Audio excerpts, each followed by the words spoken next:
Hello again and welcome back to English Today. This is DVD 20 and the third DVD of your advanced level. And in this DVD, we'll start with another 2 episodes of our story, That's Life. And then in our special TV programs, there'll be a discussion about how to manage change, known as change management. Then we'll move on to cinema and take a closer look at Star Wars. Then, in the grammar section, we'll look at ways of expressing your opinions in English.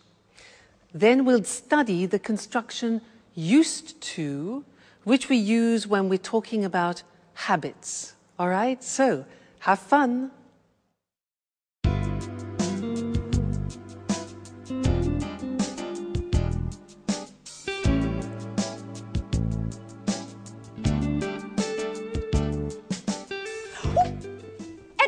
Stop! Put that infernal gadget away. That's enough. There's a limit to everything, you know. Great. That's it, Anne. Go on like that. You are fantastic. Oh, fantastic, my eye. I told you to cut it out. Alice! Alice! Yes, Anne, what can I do for you? Stop laughing. Oh, Anne, and tell your director friend to give it a rest. And put away that damn video camera.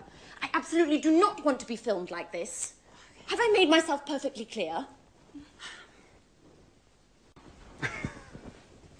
Hi, Alice. Hey. Good morning, Edward. Can't stop working, eh? What's on the menu for today's shoot? Wow, Anne, you look beautiful. Excuse me, could I use the bathroom for a moment? Anne? Thanks. Oh, calm down, Anne. None of these sessions are going to be shown for air. At least for now. What exactly does for now mean? Well, once all the material's been put in place, cut and edited, Edward's planning on showing it to a producer. If it's accepted, the idea is to go for our own TV program. Isn't that a great idea? What? Yeah. Producer? Television? Mm-hmm. Let me in, Jack. Let me in. No, let me in. Oh, oh, oh, let me in. Oh.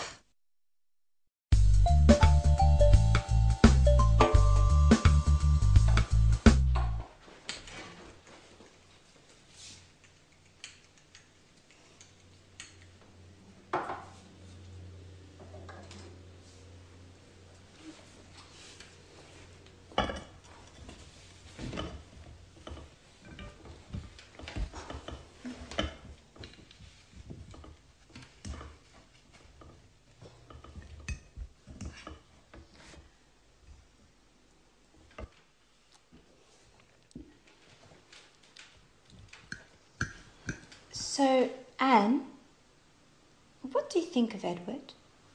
In what sense? As a man or as a director? Do you really have to ask? As a man, of course.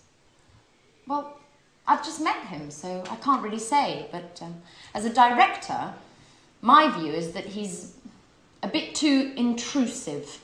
Come on, Anne, get over it. That's his job. In my opinion, I think he's just great. Oh, what's this I'm hearing? Our little Alice might be in love? Well, yes. As I see it, Anne, this is the first time in my life I've fallen head over heels in love. So much in love. But he doesn't even notice me. You know, we share so many common interests and we see things in the same way. We can talk for hours on end, but it just ends there. He looks on me as a good friend. Nothing more, nothing less. You know, I'm really not used to that role. Usually I'm the one to keep others at bay. Yes, I remember. Tom, Frank, David. How many broken hearts have you left behind? So tell me, have you asked Edward how he feels about you? No, of course not. Look, Edward isn't interested in some relationship. He's profound and introspective, spiritual. He's a person who enjoys observing and analysing others. Yes, if you ask me, too much so. Anyway, I can't agree with you, I'm afraid. Even spiritual beings, personal longings, I think you should tell him. And who knows, your Edward might be much more human than you think. Oh, maybe you're right. But I have to think of a special way to show him just how I feel. Maybe I should see what my horoscope has to say. Yes, I've just had a brilliant idea.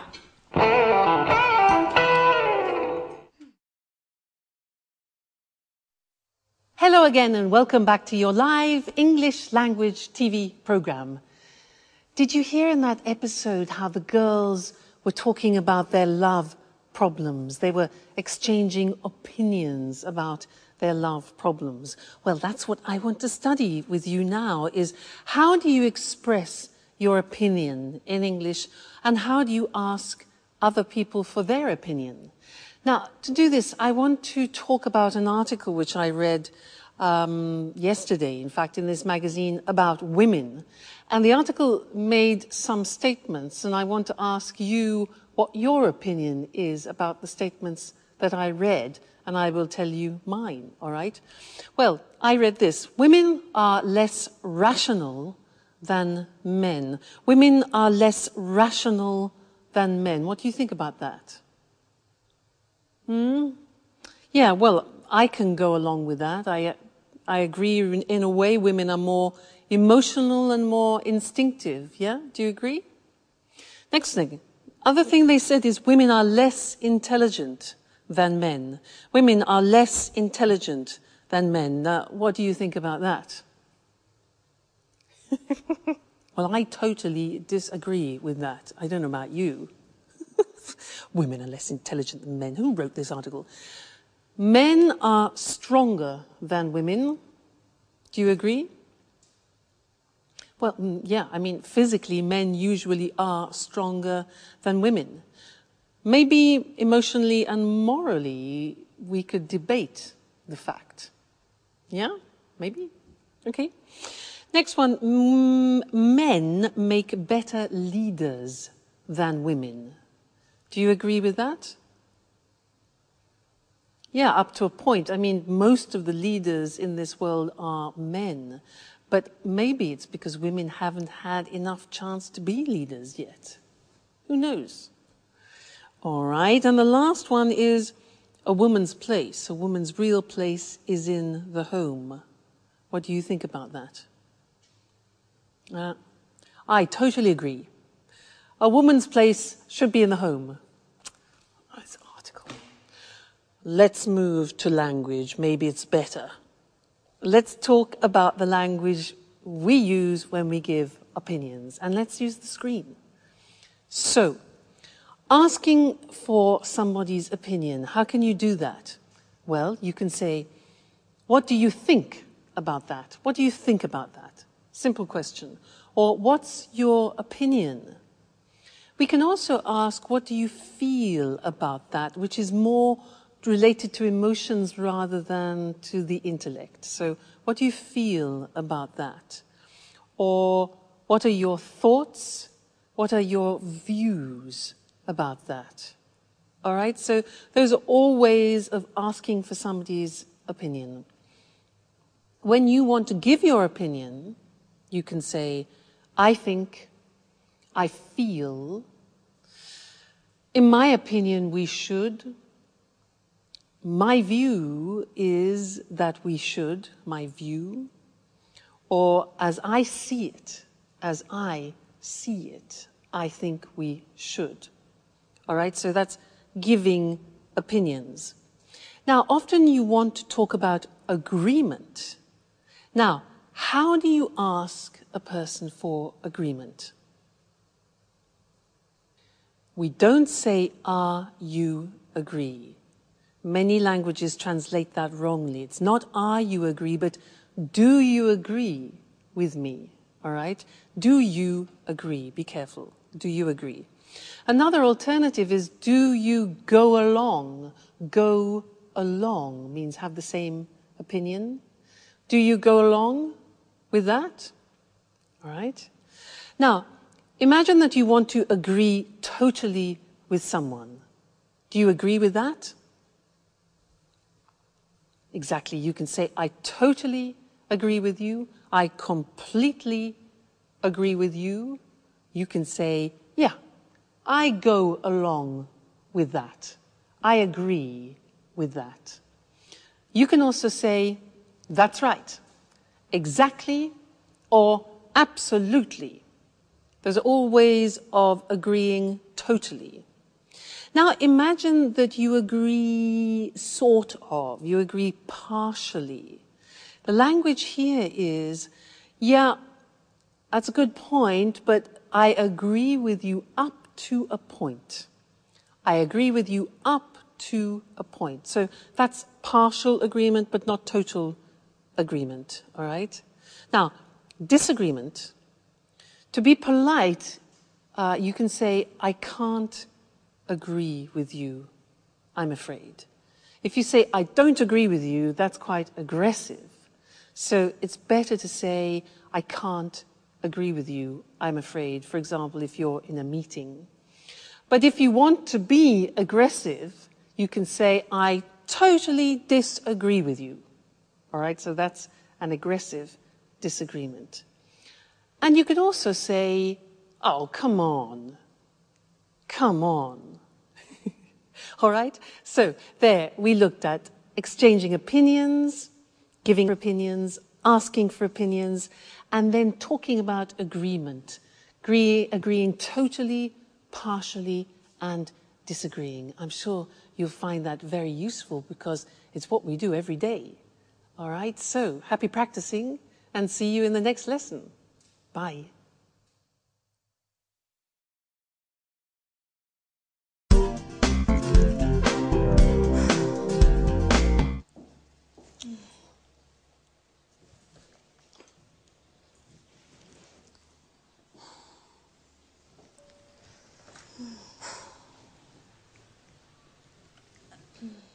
Alice?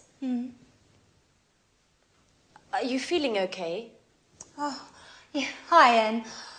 I'm just preparing a little lunch for Edouard. Edouard? What's with the French accent? I thought you said he was Canadian. He is, from the French part. His mother's French, so he's fully bilingual. Well, now that you mention it, I had noticed a slight French accent. Oh, yes. Isn't it adorable?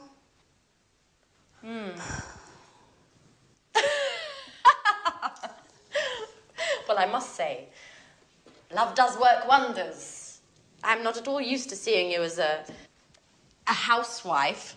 Well, to tell you the truth, I haven't got used to it yet. You know, I just hope I got the recipe right. You know, I followed the instructions to the letter. But you know I feel like a fish out of water with these things. So, you've decided to go for Edward's jugular. Well, not only that. Here's the crowning touch. What is it? It's a Chinese fortune cookie with a little note inside. What a romantic idea. Do you think? I wrote the note myself. I thought I would surprise him by hiding it inside his napkin. Like this. What do you think? I think it's just perfect. You'll see. It will go straight to his heart. Oh. Wait, stop.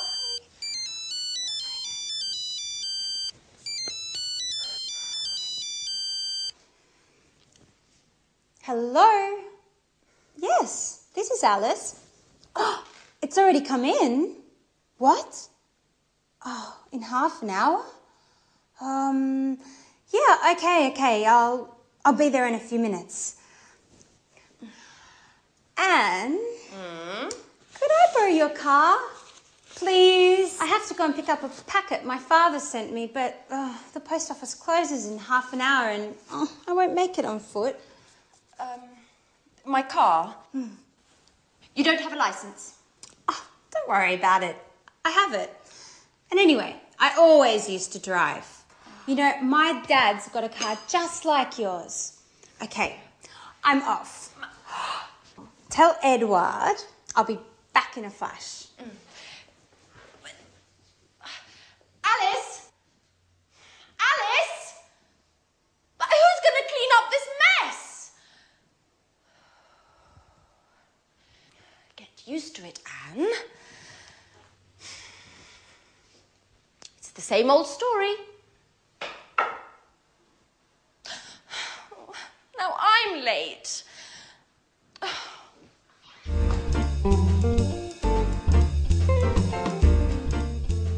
Oh, I can't believe I always get myself into these situations. I'm late and here I am helping Alice with her grand plan. I am. Oh, hello. Oh, that smells great. My compliments to the chef. Oh, no, Edward. It's not like you think. I have to go. I've got a meeting with my boss. Alice has just gone out. She told me to let you know that she'll be returning soon. Bye-bye. Well, I'm starving. What's this? A little note? A little delight for the man who's got my heart racing. What? What's this all about? There must be some mistake. Oh, well, yes, this is my napkin. Who could have written this? Oh my God! Anne! But she was just here and she was so shy. This is getting interesting. Anne is very cute. So what am I going to do now? I'm not used to these things. Now, where has it gone? Well, it's not here. It's not there either. Edward? Yes? Have you seen my mobile phone? Oh, no, here it is. Thanks.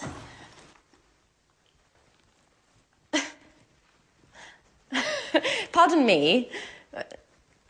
Why are you eyeing me like that? Nothing.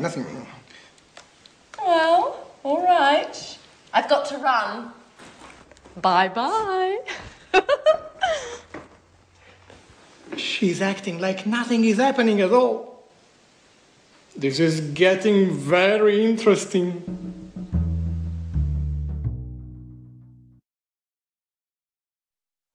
Hello again and welcome back.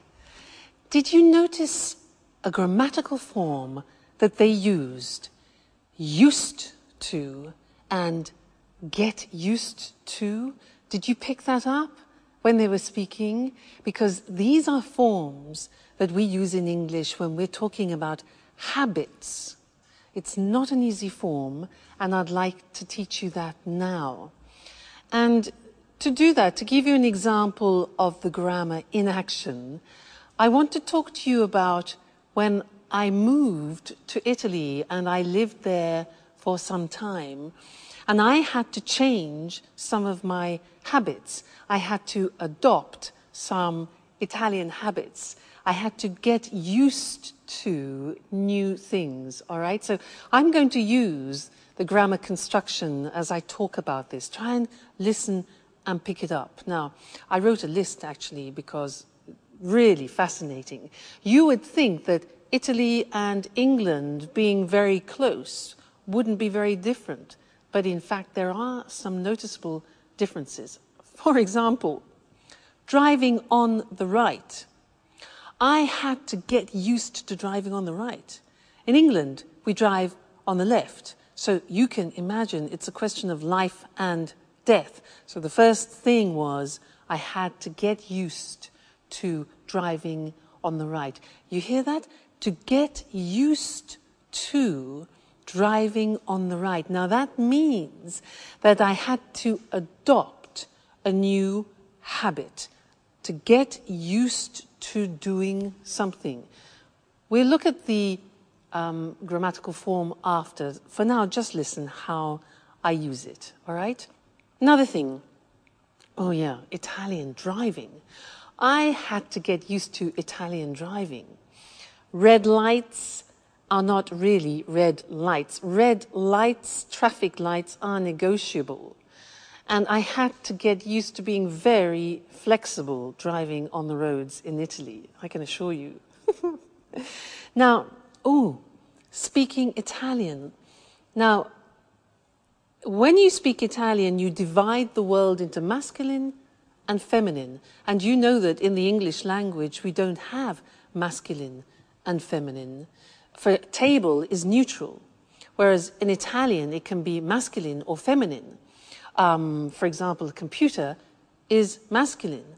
So I had to get used to dividing my world into objects, which are masculine, and feminine, which for an English person is really quite a challenge. So another thing was rolling my R. In English, we don't say R. It doesn't exist. But in Italian, for example, if you want to say red, you have to say rosso. R. It took me 1 year to learn R. So I had to get used to rolling my R. Terrible. Coffee. In England, we have mugs of coffee like this. In Italy, I had to get used to small amounts of strong coffee. So that was a new habit. But then I found cappuccino, so that was the alternative. And the last thing that I had to get used to was the Italians gesticulating. The Italians use many gestures like oh, and they use their shoulders, oh, and noises as well. And when I saw Italians in the street at the beginning, I thought they were always arguing. But in fact, they're not. It's a normal way for the Italians to gesticulate. So I had to get used to reading the language as not necessarily aggressive. All right, so that's some of the things I had to get used to, all right? Let's go and look at this grammatical form now because it's not easy to use, all right? Let's look at the screen. So to get used to is followed by the gerund form. And it describes this process of changing and taking on a new habit. Look at the examples. I'm getting used to speaking Italian every day. Used to speaking Italian. Now, we use the verb get used to, because it describes the process. And you can put the verb get into any tense, present tense, past tense, future, no problem. Here we have it in the present continuous. So, I'm getting used to speaking Italian every day. Listen to the pronunciation. I said used with a T sound. Used, not used or used. Used. That's very important to distinguish it from the other verb, use. Okay? Used.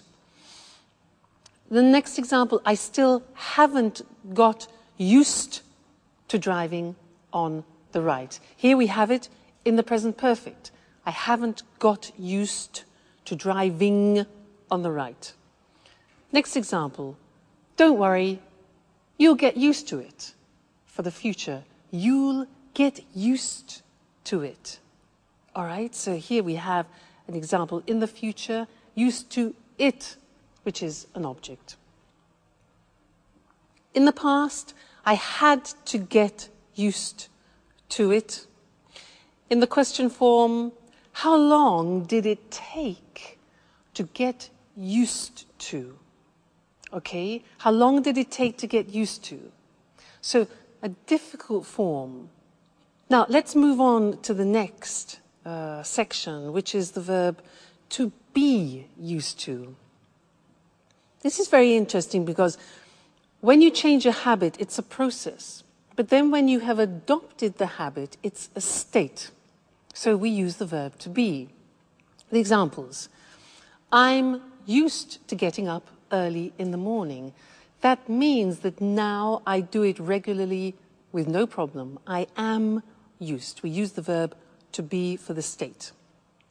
He isn't, negative, used to working alone. In the past, I wasn't used to driving on the right. So here we have a state of a new habit using the verb to be. To get used to do something is adapting a new habit. It's the process. So that's a difficult grammatical form, but it's the only way in English that you can describe taking on new habits. So it's terribly important for you to learn. Don't worry, you'll get used to it slowly but surely. Okay, bye for now.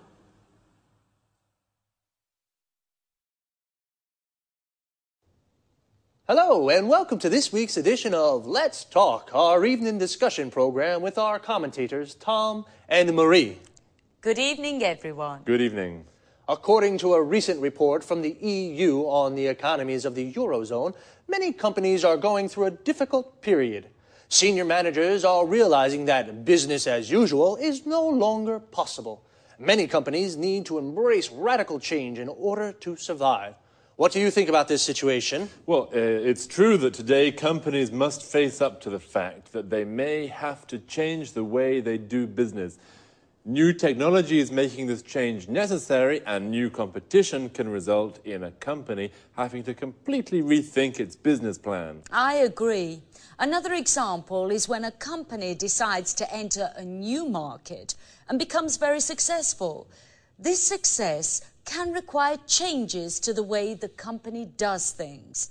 All these situations result in changes being needed to the way a company operates. It's not easy to make changes to the way a company operates and the way people work. How can a company do this successfully? Well, there's been a lot of research on this topic. It's called the change management process. I see. So what are the elements of a successful change management process? Where do you start? Well, it's important to analyze the situation carefully before embarking on a process of change. A good analyst will identify the key areas of a company's operations that need to be changed. Then an effective change strategy needs to be drawn up. This says exactly what needs to be changed. That's right. Input to the strategy can come from the management team or an external consultant. In addition, all the company's workers should be asked for ideas. Sorry, I don't quite follow that. Do you mean that the workers in a company should be able to decide what changes are made? No, that's not what I mean. Everyone in the company should be canvassed for suggestions on changes that could be made to the company. This enables employees to buy into the change process. They feel included and are more likely to implement the changes once they've been decided. Okay, I see. It's clear now. So, lots of people input into the change strategy. And what happens next? Well, now the strategy has to be implemented. It has to be put into action. This can be the most difficult stage of the change management process. Staff need to be told about the changes, and some may need training on new ways of doing things. A member of the management team should be available to answer questions from employees about the changes taking place. And once the changes have been implemented, is that it? No, it's not. It's very important to consolidate the changes to make sure that employees don't go back to the old way of doing things. A manager should be chosen to act as a champion for the changes and should collect feedback from the employees to see what they think about the changes. This champion should praise employees who have implemented the changes. Of course, It's very important to raise the morale of staff at this time. Otherwise, there is a risk that they'll revert back to the old way of doing things. So it's quite a complex process. Well, companies need to know about change management techniques in order to survive in today's rapidly changing markets. Thanks to Tom and Marie for their explanation on how to bring about change in a company. Goodbye, Eric. Goodbye. And goodbye, everyone, and see you again next week for another edition of Let's Talk. So, the change management process is the process a company uses to change the way it operates. Due to new technologies and new competition, many companies have to rethink their business plan. To rethink something means to reconsider, to think again about a choice you made before. A business plan is a strategy for running a company. Remember, to run a company means to manage it. Companies have to embrace change. To embrace something means to accept it and put it into practice. So, to embrace change means to start making changes. Companies must face up to the fact that they have to change the way they do business. To face up to something means to accept a difficult situation exists. So, how does the change management process work? First, an analyst identifies the areas that need to be changed. An analyst is an expert who looks at all the elements of a situation. He analyzes a situation. Everyone in a company should be canvassed for suggestions. To canvass means to ask people for their opinions. This enables employees, the people who work in the company, to buy into the changes. To buy into something means to believe in something. Then a strategy is drawn up. The phrasal verb to draw up means to prepare. We use it for documents. For example, you draw up a contract. The strategy must then be implemented. To implement means to put into action. Once the strategy is implemented, it's important to consolidate it. To consolidate it means to make stronger. And employees should be asked for feedback to see what they think of the changes. Feedback means opinions about something. Well, folks, we've come to the end of today's program. See you again soon. Good morning, everyone, and welcome to another edition of Talk Cinema. This morning, we'll be talking about the most famous of all science fiction sagas, Star Wars. As always, in the studio with me is Sanjeev Gupta, our cinema expert. Welcome, Sanjeev. Hello, Lucy. Hello, everyone. A question to start with, Sanjeev. Just how many films make up the Star Wars saga? 6 in all. And how many of these have you seen? All 6, of course. And you? 4, I think. When was the first film made? The first film, A New Hope, was released in 1977. The last film, Revenge of the Sith, was released in 2005. And who's the director? Well, George Lucas wrote the scripts for all the films and directed 4 of them. And what about the other 2? Irvin Kershner is the director of The Empire Strikes Back, and Richard Marquand directed The Return of the Jedi. What's so special about the Star Wars films, Sanjeev? Lots of things, actually, Lucy. You know, the first Star Wars film, back in 1977, broke new ground with its special effects. New methods were used whereby the action shots were taken against a blue background with real models. It doesn't sound sophisticated compared with today's computer-generated effects, but 29 years ago, it was revolutionary. In fact, the amount of time Lucas spent on the special effects almost resulted in the film not being finished. Why do you think the films have been so enormously popular? We're dealing with science fiction here, but really the storylines in the films draw on themes common not only to science fiction, but also to classical mythology. Really? Interesting. Yes, then there's the obvious struggle between good and bad. There's the famous force, the energy field that can be used for good but also for bad. Love plays a big part in the saga, as does the eternal struggle for power and domination. Love, power and domination, yes. So, have the films made a lot of money?